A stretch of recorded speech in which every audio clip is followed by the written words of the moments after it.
When a trusted sheriff's deputy, someone meant to uphold justice and safety, becomes the focus of a chilling murder investigation, it shocks the very community they swore to protect.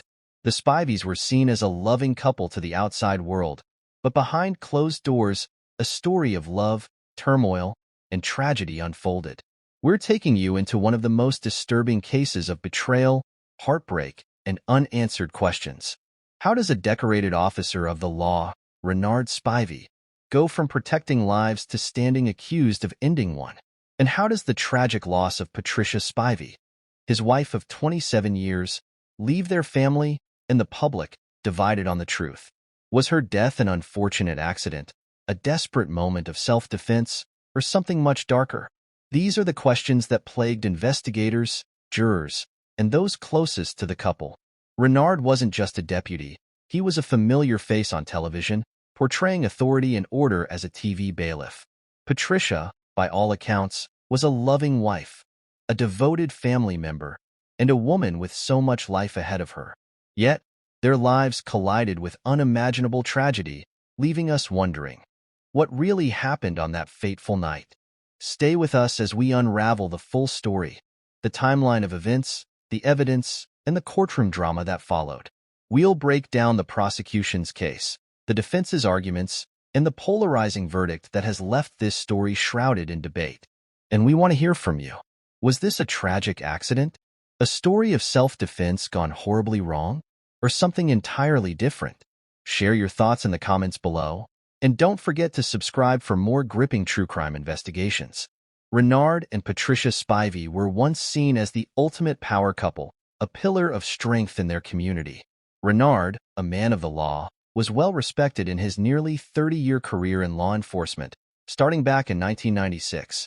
Many might remember him not just as a sheriff's deputy, but as the composed, professional TV bailiff on the hit show Justice for All with Judge Christina Perez.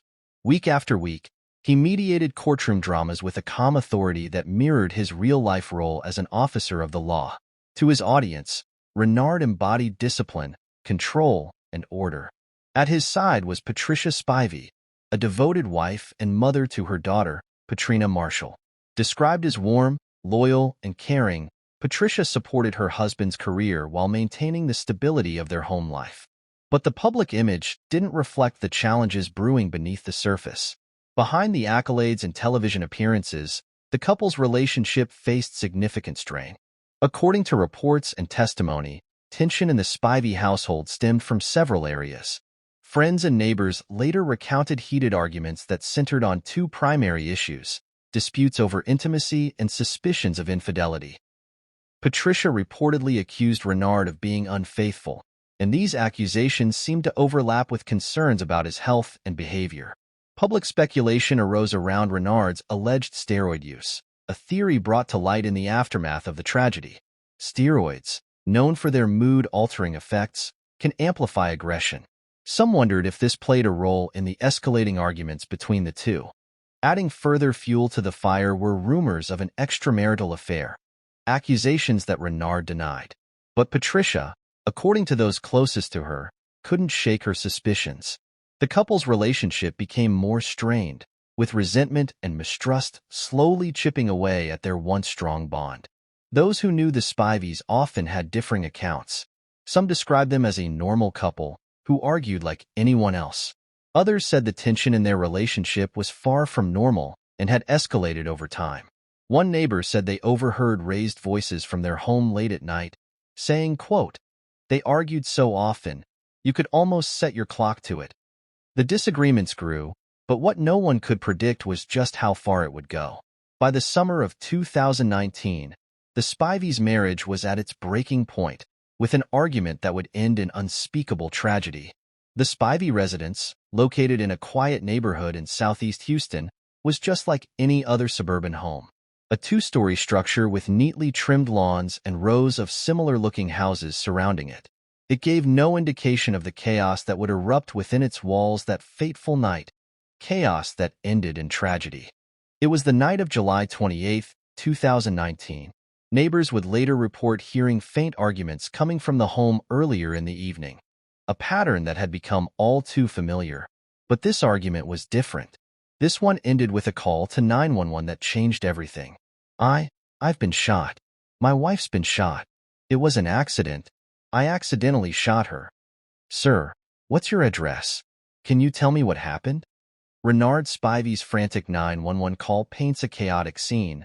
But was it an accident, as he claimed, or something much more intentional? To understand that night, we need to dissect the details of what unfolded behind the closed doors of their Houston home. According to Renard, the night began with a confrontation. He claimed Patricia confronted him, emotions high and accusations flying.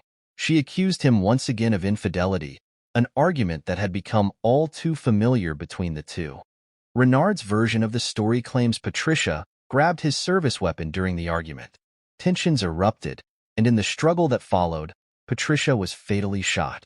Renard would later tell investigators, "She grabbed the gun first. I was just trying to stop her." But forensic evidence told a more disturbing story. Patricia Spivey was found with 2 gunshot wounds to her torso, one in her left chest and the other in her right arm. Meanwhile, Renard sustained a gunshot wound to his leg. How this sequence of events occurred would be key to unraveling the truth. Renard claimed self-defense and suggested Patricia's actions forced his hand. But evidence raised some troubling questions.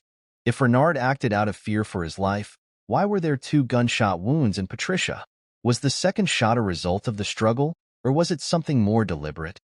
According to the investigation, Patricia was found lying on her bedroom floor, unresponsive, while Renard called 911. Forensic experts indicated that the angles and proximity of the gunshots didn't fully align with Renard's initial claims. The biggest question investigators and viewers like you may ask is this: was this truly a case of self-defense, or could something far more calculated have occurred in those moments of chaos? Regardless of the intentions, the results were devastating. Patricia Spivey, a mother, a sister, and a friend to many, was gone. Renard's frantic call to 911 marked the beginning of an investigation that would soon reveal deeply unsettling details about their relationship and about what really happened on that night. As first responders arrived at the Spivey residence in southeast Houston on the night of July 28, 2019, they were met with a scene that defied initial explanation. Inside, Renard Spivey, a veteran sheriff's deputy with over 2 decades of law enforcement experience, sat near the front door, visibly injured from a gunshot wound to his leg. Just a short distance away, on the bedroom floor, lay his wife, Patricia Spivey. 2 bullet wounds marked her body, and the room bore signs of chaos. Scattered items, blood spatter, and a firearm resting unnervingly close to her lifeless form. Renard, clutching his leg, muttered a haunting explanation. "I accidentally shot her." His words, disjointed and strained with pain, set the stage for what would become a contentious and deeply scrutinized investigation. While his injuries gave weight to his account of a struggle, something about the scene troubled investigators from the outset. Trained to spot inconsistencies, the officers on site began cataloging details that would later call his story into question. Forensic analysis soon became a central focus. Patricia's body bore 2 gunshot wounds, one to her arm and one to her chest. These were not random or superficial injuries, but instead suggested deliberate intent. The trajectory and angle of the shots raised immediate red flags, leading investigators to question Renard's version of events. The physical evidence painted a narrative far different from what the wounded deputy described. According to Renard, the incident began as a heated argument, a confrontation that spiraled out of control. He claimed that Patricia had been the aggressor, allegedly pointing a gun at him during a volatile exchange. Renard stated that in the ensuing struggle, the firearm discharged twice, striking Patricia. But investigators noted critical inconsistencies. The distance between the 2 gunshots, for example, suggested that the gun was fired with precision, not in a panicked scuffle. Furthermore, Renard's own wound, a single shot to the leg, seemed oddly convenient, as if it could have been self-inflicted to bolster his claims of self-defense. Then came the most telling discovery. Friends and family of Patricia came forward with deeply unsettling accounts of the couple's troubled relationship. Patricia, described as kind-hearted and devoted to her loved ones, had been quietly confiding in those close to her about fears that her marriage was reaching a breaking point. In private conversations and text messages, she had shared concerns about Renard's temper and erratic behavior. One close friend recalled Patricia saying she didn't feel safe in her own home anymore. The weeks leading up to her death were filled with tension. Neighbors reportedly heard frequent arguments emanating from the Spivey home. Renard's demeanor, once calm and composed as both a deputy and TV personality, had shifted. There were whispers of alleged steroid use, suspicions of infidelity, and accusations that Renard had grown increasingly paranoid. Those who knew Patricia speculated that this domestic storm had reached its boiling point the night she died.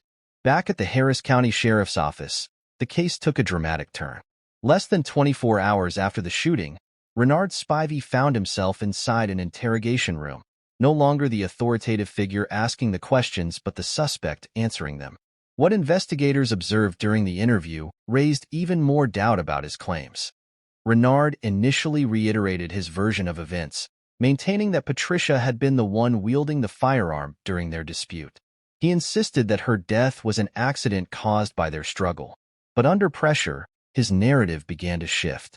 Small details he had given at the scene, about how the struggle started, who reached for the gun first, and even where Patricia had stood when the shots rang out, no longer aligned with his original account. The inconsistencies didn't stop there. Forensics revealed that Patricia's wounds were consistent with shots fired at close range, but not in a way that supported a frantic altercation. Detectives quietly noted that Renard grew increasingly defensive when asked about his temper or the claims Patricia had confided to friends. When asked if Patricia had ever voiced concerns for her safety, his demeanor visibly shifted. By the time the questioning ended, detectives felt they had enough evidence to arrest Renard on suspicion of murder. For a man whose career revolved around protecting others and upholding the law, the irony was inescapable. The same justice system he had worked to support would now turn its lens toward him. His arrest made headlines, leaving the public shocked and divided. Patricia's death was no longer just a private tragedy. It had become a public scandal. Friends mourned her as a loving mother and sister, while the public began questioning how such a devastating end could come to a woman who appeared to have it all. Was this truly an accident, as Renard claimed? Or were Patricia's worst fears about her husband realized that fateful night? What began as an argument in the confines of a suburban home had now evolved into a high-stakes battle for the truth. In the courtroom, every detail of Renard and Patricia's marriage would come under scrutiny. The truth, it seemed, would be just as elusive as justice itself. It was the trial the nation couldn't look away from. Renard Spivey, once the picture of law enforcement integrity, now stood accused of murdering his wife, Patricia. The courtroom was packed with reporters, legal experts, and members of the public eager to witness the proceedings. Behind them loomed the larger-than-life question. Was this truly an accident, as Renard claimed, or a deliberate act of violence born from months of marital turmoil? Renard Spivey entered the courtroom with the composure of someone who had faced tense situations before, but today, the pressure was different. This time, he wasn't a protector of the law. He was the defendant. Every movement, every glance, was scrutinized by the gallery and the jury seated just feet away. To them, he wasn't just a man in a suit. He was a man accused of ending his wife's life. The prosecution wasted no time in laying the foundation of their case, presenting a chilling portrait of what they alleged had happened that fateful night. Lead prosecutor Daniel Albright opened with a damning statement. This was not an accident, but the culmination of a strained marriage, one that ended in violence. Albright and his team built their argument on three pillars of evidence: the forensics, the witness accounts, and Patricia's own words, spoken to friends in the weeks leading up to her death. According to investigators, the two shots that killed Patricia were deliberate, each fired from close range. Crime scene analysis suggested that the sequence of events Renard described, a panicked struggle over the gun, didn't align with the bullet trajectories or the positioning of Patricia's body. The prosecution called multiple witnesses to the stand, including Patricia's friends and family. Each testimony painted a consistent picture. Patricia was growing increasingly afraid of her husband. One close friend described a conversation where Patricia confided, "If anything happens to me, it will be Renard." Another witness spoke of frequent arguments, some overheard by neighbors late into the night. Patricia's fear wasn't abstract. It was grounded in what prosecutors called a dangerous escalation in Renard's behavior. The prosecution also honed in on Renard's alleged use of steroids. Experts testified that prolonged usage can contribute to mood swings, aggression, and impaired judgment. For them, this was yet another piece of the puzzle, an explanation for how a respected law enforcement officer could have found himself in such a situation. Renard's defense team, however, pushed back against this narrative, framing the tragic event as the product of a marriage under immense strain.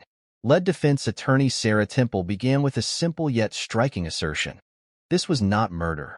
This was a tragic accident between a couple in turmoil. She urged the jury to see Renard not as a killer, but as a man broken by the weight of a volatile relationship. The defense's cornerstone was Renard's testimony. Taking the stand was a risky move, but it was their chance to present his side of the story. Renard described his relationship with Patricia as one of passion, but also frequent conflict. On the night of July 28, 2019, he claimed, an argument about infidelity spiraled out of control. Patricia allegedly grabbed the gun during their altercation, and in a moment of chaos, it fired twice. The defense played audio of the 911 call that Renard made moments after Patricia was shot. His voice, shaky and panicked, reverberated through the courtroom. "I accidentally shot her. Please, send someone." It was a moment designed to humanize Renard, to remind the jury that he, too, was a victim in the tragedy. To bolster their case, the defense questioned the reliability of Patricia's statements to friends, suggesting that these were made in moments of anger or exaggeration during arguments. Yet, as the trial progressed, doubt lingered in the air. Key forensic evidence, including the distance at which the shots were fired and the absence of defensive wounds on Patricia, undercut Renard's claim of a struggle. Jurors were left with two competing narratives: a seasoned deputy trying to subdue a dangerous situation, or a man whose frustrations turned deadly in a moment of rage. In the end, it wasn't just a matter of interpreting evidence, it was a matter of understanding intent. Could Renard truly be blamed for an accident, as his defense argued? Or were the fractures in his marriage and the events of that night clear indications of something far more sinister? After a trial that gripped the nation, the moment of truth had arrived. On the final day of deliberation, all eyes were on the 12 men and women tasked with deciding Renard Spivey's fate. For more than 12 hours, they dissected every piece of evidence, every testimony, and every theory presented by both the prosecution and the defense. Does reasonable doubt exist? This question became the anchor of their debate, circling back again and again to the evidence, or lack thereof, that could definitively prove Renard's intent that night. The jury wrestled with conflicting emotions, trying to piece together a story that often seemed incomplete. The verdict, when read aloud, sent shockwaves through the room. "We, the jury, find the defendant, Renard Spivey, not guilty." Gasps echoed through the courtroom as the decision sank in. The silence that followed was deafening, a vacuum of emotions struggling to fill the space. For Renard Spivey, it was vindication. For Patricia's family, it was devastation. But for the public, the verdict raised far more questions than it answered. Did the justice system fail Patricia? Or was this, as the defense argued, truly an unthinkable accident?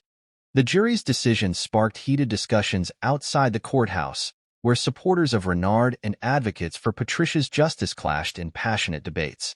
Some argued that the evidence never reached the threshold for a conviction. "If it's not clear beyond a reasonable doubt, how could they convict him?" remarked one observer. But not everyone was convinced of Renard's innocence. Critics felt that Patricia's voice had been silenced twice, once in death and again in court. Many pointed to her documented fears about her husband, her text messages, and the forensics as evidence that should have carried more weight. For them, the verdict wasn't just a blow. It was a chilling reminder that justice doesn't always equate to closure. If the roles had been reversed and Patricia had claimed self-defense, would she have received the same benefit of the doubt? One critic questioned. Yet, in Renard's camp, Relief was mingled with the bittersweet reality of what had been lost. His career in law enforcement was over. His reputation had been irreparably tarnished. As Renard emerged from the courthouse later that evening, flanked by his legal team, his face betrayed little of the inner turmoil he may have been feeling. A single statement was given to the press. "I am grateful for this outcome, but deeply mourn Patricia's loss. She was my wife, my partner, and my everything. There is no joy in this day, only sadness for what we can never get back." Even in victory, his tone was subdued, his words carefully chosen. The public's reaction remained deeply divided in the weeks following the verdict. For some, Renard's freedom was proof that justice had been served. They praised the jury for maintaining objectivity and upholding the presumption of innocence. For others, it was an affront to the memory of a woman they believed had cried out for help, only to be met with silence in her final moments. Justice is often a matter of perspective, and in cases like these, the truth remains elusive. The law may demand definitive proof, but human emotions thrive in the gray areas of doubt and suspicion. And so, as Renard Spivey walked free, Patricia's story remained in limbo.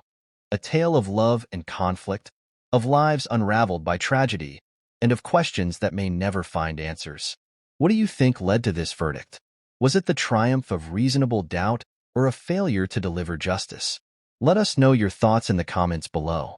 The tragic story of Patricia and Renard Spivey extends far beyond the confines of a single household or a singular courtroom.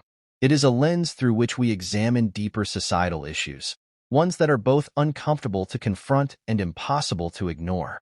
Renard Spivey was not only a husband but a man of the law, a sheriff's deputy tasked with upholding peace and justice. Yet, like many in his line of work, the pressures and psychological toll of the job may have seeped into his personal life in ways that proved devastating. Law enforcement is a profession that demands constant vigilance, where the line between life and death can hinge on a split-second decision. But this same intensity often leaves little room for emotional reprieve. Studies have shown that high stress can exacerbate feelings of frustration, aggression, and isolation. Factors that, when left unchecked, can ripple outward, affecting family and loved ones. In the Spivey household, these pressures might have been compounded by unresolved marital tension. For years, Patricia had reportedly voiced concerns to close friends about the strain their relationship endured. The combination of professional stress and personal conflict often creates an incendiary mix, with devastating consequences. But this case is not solely about a man under stress. It is also about a larger epidemic, one of domestic violence and firearm safety in households across America. Each year, nearly 1 in 3 women experience intimate partner violence, a grim statistic that reminds us of how many lives remain at risk behind closed doors. Patricia Spivey became one of these harrowing statistics. Her untimely death highlights the dangers of firearms in volatile situations. Studies have shown that the presence of a gun in a domestic dispute increases the risk of homicide by 500%. It's a chilling reminder of how a single moment of heated emotion can escalate into irreversible tragedy. While the Spivey case has captivated public attention, it is, at its core, a deeply human tragedy. A story about love, conflict, loss, and questions without clear answers. It reminds us that behind every headline is a network of lives forever altered. Patricia's family mourns her, even as they seek closure. Renard Spivey lives with the weight of this incident. Whether guilty or innocent, his life has been permanently marked by that fateful night. This case also challenges each of us to consider how we can contribute to prevention, how we can recognize the signs of domestic strife before it escalates to violence, and how we can encourage loved ones to seek help. Whether it's through open communication, professional counseling, or stepping away when tensions rise, moments of pause can sometimes mean the difference between life and loss. For those who may be watching this video and finding echoes of your own story, know that help is available. If you or someone you know is experiencing domestic violence, please reach out. The National Domestic Violence Hotline is available 24/7. As we reflect on the Spivey case, let's set aside judgment and instead focus on compassion. Cases like this one force us to acknowledge the complexities of the human experience, how anger and love can collide, how fear and hope coexist, and how justice is often as complicated as the lives it seeks to untangle. So, what lessons can we take away from this tragedy? How do we address the gaps in our systems that allow these situations to unfold? And, most importantly, how do we ensure that Patricia Spivey's life, and the lives of countless others, serve as a catalyst for change? We invite you to share your thoughts in the comments. What steps do you think society should take to address the intersection of mental health, domestic violence, and firearm safety? The case of Patricia and Renard Spivey is, at its heart, a deeply human tragedy, one filled with love turned into conflict, moments of regret, and questions that may never be fully answered. Patricia's life, tragically cut short, leaves us wondering not only about the events of that night, but also about the systemic and personal issues that brought them to that point. Through the investigation, trial, and public discourse surrounding this case, certain themes have emerged, some painfully clear, others lingering in ambiguity. Was Renard Spivey a victim of the same psychological toll that plagues so many law enforcement officers? Did Patricia see the warning signs too late? And, perhaps most hauntingly, could this tragedy have been prevented? This is more than a story about a courtroom verdict or a tragic 911 call. It's a reflection of larger issues that weave through the fabric of our society. The silent struggles within marriages, the hidden dangers of domestic violence, the question of firearm safety, and the mental health challenges faced by first responders. We're left with Patricia's legacy, not just as a victim of a crime, but as a reminder of how quickly a situation can spiral out of control. As her story has unfolded in public view, it has sparked conversations about accountability, empathy, and the very systems meant to protect us. And yet, there's an uncomfortable question that remains. Did Patricia's story receive the justice it deserved, or did the system ultimately fail her? In the eyes of some, the not guilty verdict represented fairness, a recognition that reasonable doubt could not be dismissed. To others, it was an insult to Patricia's memory, a failure to deliver the accountability her family hoped for. Perhaps justice in its truest form is rarely black and white, but exists in a spectrum of interpretation. So now, we turn this question to you. What does justice look like in a case like this? Can a single courtroom decision ever provide true closure for a life lost so tragically? We want to thank you for watching this in-depth look at a case that touched so many lives. Stories like Patricia's remind us of the importance of awareness, intervention, and action. While justice is often debated, understanding and compassion should never waver. If you found this story meaningful, we encourage you to like this video, share it with others, and subscribe to our channel for more deep dives into true crime cases. Your engagement helps us continue to uncover the stories that need to be told.